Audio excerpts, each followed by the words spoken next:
Hello friends, मैं हूं सत्यम और आप सभी का तहे दिल से मेरे यूट्यूब चैनल पर स्वागत है। फ्रेंड्स, आज है 1 अप्रैल 2023 और हम चर्चा करेंगे 31 मार्च 2023 के बारे में। क्या कुछ खास रहा है 31 मार्च 2023 के बारे में, आइए जानते हैं। 31 मार्च 2023 इसलिए खास रहा है क्योंकि इस दिन बिहार बोर्ड के कक्षा 10वीं के उन सभी छात्रों के लिए खुशखबरी भरा दिन रहा है, क्योंकि इस दिन बिहार बोर्ड ने कक्षा 10वीं के परिणाम घोषित किए हैं और इस परिणाम में कई छात्रों ने बेहतर अंक अर्जित कर बाजी मारी है। और उन सभी छात्रों को मेरी शुभकामनाएं जिन्होंने बेहतर अंक अर्जित कर अपने माता पिता, शिक्षकों और अपने विद्यालय का नाम रोशन किया है। और आज का ये सेशन हम शुरू करने से पहले हम आज का ये जो सेशन शुरू होने वाला है उसमें हम जो चर्चा करेंगे कि द्विघातीय समीकरण जो होते हैं उनके मूल को हम किस प्रकार ज्ञात करते हैं। द्विघातीय समीकरण के मूल को हम किस प्रकार ज्ञात करते हैं, उसे ज्ञात करने के लिए हमें क्या क्या आवश्यकता पड़ती है, जिसका अध्ययन हमने पिछले वीडियो में चर्चा कर लिया है। और आज के इस वीडियो में हम चर्चा करेंगे कि द्विघातीय समीकरण को हम द्विघातीय समीकरण के जो मूल होते हैं, रूट्स होते हैं, उसको हम कैसे फाइंड करते हैं। It means how to find the roots of quadratic equation. तो आइए चलते हैं।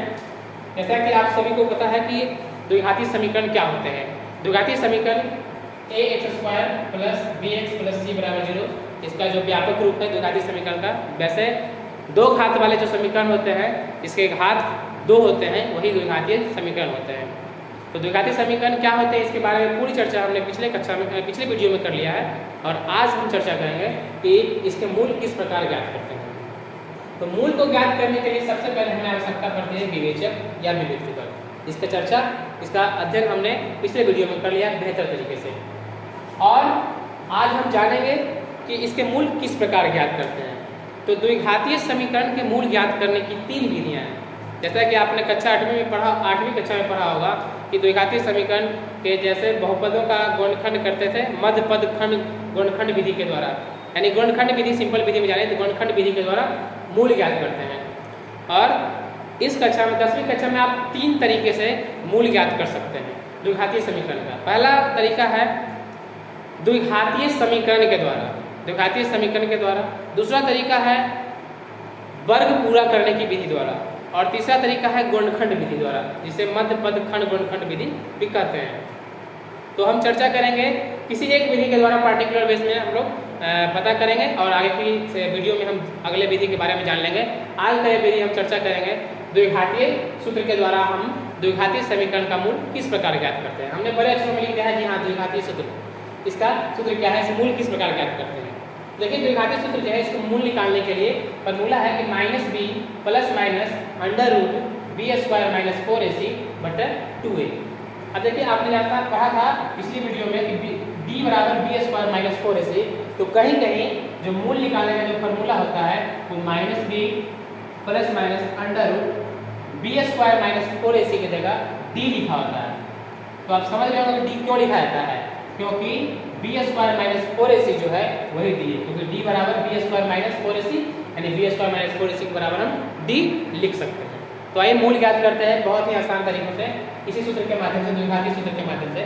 जैसे एक समीकरण दिया हुआ है, द्विघातीय समीकरण है 2x² माइनस 7x प्लस 3 बराबर 0। तो इसमें हम जानते हैं कि इसका मानक रूप जो होता है ax² plus bx plus c, यानी x² का जो पहले होता है वो a होता है। तो यहाँ x² के पहले क्या है 2, यानी a बराबर 2। x के पहले जो होता है b, यानी b बराबर क्या है x से पहले, यानी -7। और प्लस में होता है तो सिर्फ 7 लिखते हैं, माइनस में है तो -7। और c क्या होता है, कांस्टेंट टर्म होता है, अचर पद, यानी c बराबर 3। a b c हमें ज्ञात हो गया। और हमें मूल ज्ञात करने से पहले हमें b² माइनस 4ac पता होना चाहिए, क्योंकि b² माइनस 4ac का कंडीशन आपने पिछले वीडियो में पढ़ लिया है। अगर नहीं पढ़ा है तो उसका लिंक डिस्क्रिप्शन में दिया हुआ है। b² माइनस 4ac का 2 ही कंडीशन है जिसमें हम मूल निकाल सकते हैं, और तीसरा कंडीशन सेटिस्फाइड नहीं करता है कक्षा 10वीं तक। इसका आप मूल निकालने का तरीका 11वीं कक्षा में कॉम्प्लेक्स नंबर के चैप्टर में पढ़िएगा। अभी तक आपको 2 ही के बारे में पढ़ना है, तीसरा में अवास्तविक, यानी इसका मूल नहीं निकलेगा, यही जानना है। कक्षा 10वीं तक आपको जानना है कि मूल इसका नहीं निकलेगा। आगे की कक्षाओं में आप जानिएगा कैसे इस तरह का मूल निकालते हैं इमेजिनरी नंबर द्वारा। चलिए हम लोग मूल निकालने से पहले मूल के सूत्र में ही b² माइनस 4ac की आवश्यकता पड़ेगी, इसलिए पहले हम इसका विविक्तर, विवेचक या डिस्क्रिमिनेट जो भी कहिए वो निकाल लेते हैं। तो आइए निकालते हैं इसका विवेचक। b बराबर होता है b square minus 4ac। b क्या है मेरा -7 का स्क्वायर -4 इंटू a क्या है 2 और इंटू c क्या है 3, यानी माइनस का स्क्वायर प्लस और 7 का स्क्वायर 49 माइनस 4 दूनी 8 8 या 24, 49 में 24 आने पर 25, यानी मेरा जो b स्क्वायर माइनस 4ac का मान जो है 0 से बड़ा है, यानी इसका मूल निकालना संभव है। दो ही कंडीशन में संभव है, या तो b स्क्वायर माइनस 4ac का मान 0 से बड़ा हो या बराबर हो 0 के। तो ये बड़ा है तो निकल सकता है, तो कैसे निकलेगा? तो d का मान अपन को पता चल गया, और पता चल गया तो हम चर्चा करेंगे कि इसका मूल कैसे निकालते हैं। मूल का फॉर्मूला है, सूत्र में आप देख रहे हो कि क्या formula, -b plus minus under root b square minus 4ac, या d भी इसकी जगह लिख सकते हैं बटा में 2a। तो माइनस का माइनस, b का मान है -7 तो माइनस आप देख लिखते हैं, plus minus under root b square minus 4ac का मान कितना है 25, तो 25 लिख दिया बटा में 2a, 2 इंटू a का मान क्या है 2। अब आते हैं माइनस माइनस प्लस 7, फिर प्लस माइनस, और 25 का वर्गमूल होता है 5, और बटा में 2 दूनी 4। अब प्लस माइनस आया तो एक बार इसको प्लस ले लेंगे और एक बार इसको माइनस लेंगे, यानी द्विघाती समीकरण जो मूल होते हैं एक अल्फा और एक बीटा। तो अल्फा में क्या ले लेंगे 7 + 5, यानी ये x का ही मान है, और बटा में 4, और ये हो जाएगा बीटा, बीटा बराबर 7 - 5 बटे 4, यानी 7 × 5 = 12 बटे 4, ये 4 दिया 12, यानी x यानी अल्फा का जो मान है 3, और बीटा का मान 7 - 5 यानी 2 बटा में 4, 2 × 2 2 दूनी 4, यानी इसका मान जो है 1/2, यानी 3 और 1/2 जो है द्विघातीय समीकरण के मूल हैं।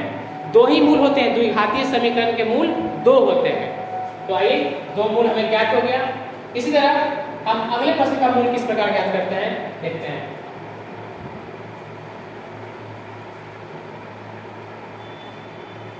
आइए हम चर्चा करते हैं इस प्रश्न में। इसमें a क्या है? a क्या होता है? x स्क्वायर के पहले a होता है, यानी a बराबर 3। b बराबर क्या है? x से पहले जो है b हो 11 और c बराबर 6। उसी तरह हम निकालेंगे विवेचक, यानी इसको d बोलते हैं, b square minus 4ac। d का मान क्या है 11, यानी 11 का स्क्वायर माइनस 4 इंटू a का मान 3 और c का मान 6।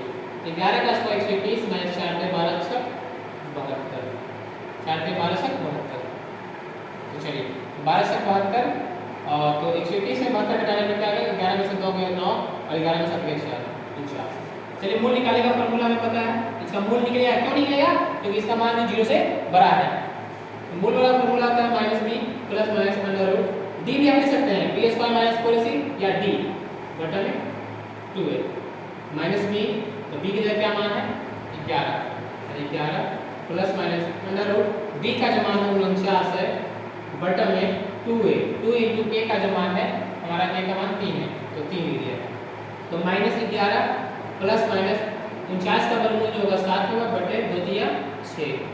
अब इसी तरह प्लस और माइनस है, यानी एक बार अल्फा बराबर प्लस ले लेंगे, -11 प्लस 7 बटा में 6, और एक बार बीटा बराबर ले लेंगे -11 माइनस 7 बटा में 6। आइए इसका हल करते हैं। माइनस और प्लस घटेगा, 11 में 7 गया तो -4 बटे 6, 2 दूनी 4, 2 दिया 6, यानी -2 बटा 3।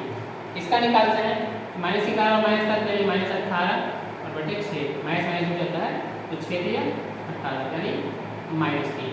यानी 2 मूल द्विघाती समीकरण 2 मूल निकलेंगे ही, और ये 2 मूल है, एक है -2 बटे 3 और एक है -3। तो हम उम्मीद करते हैं कि आप यह मूल निकालने की विधि अच्छे तरीके से सीख लिए होंगे, और अगर नहीं सीखे तो कमेंट में बताइए, हम फिर से इसे सिखाने का प्रयास करेंगे। और आप हमारे चैनल को सब्सक्राइब भी कर सकते हैं आगे की वीडियोज़ के लिए। और तब तक के लिए जय हिंद, जय भारत, धन्यवाद।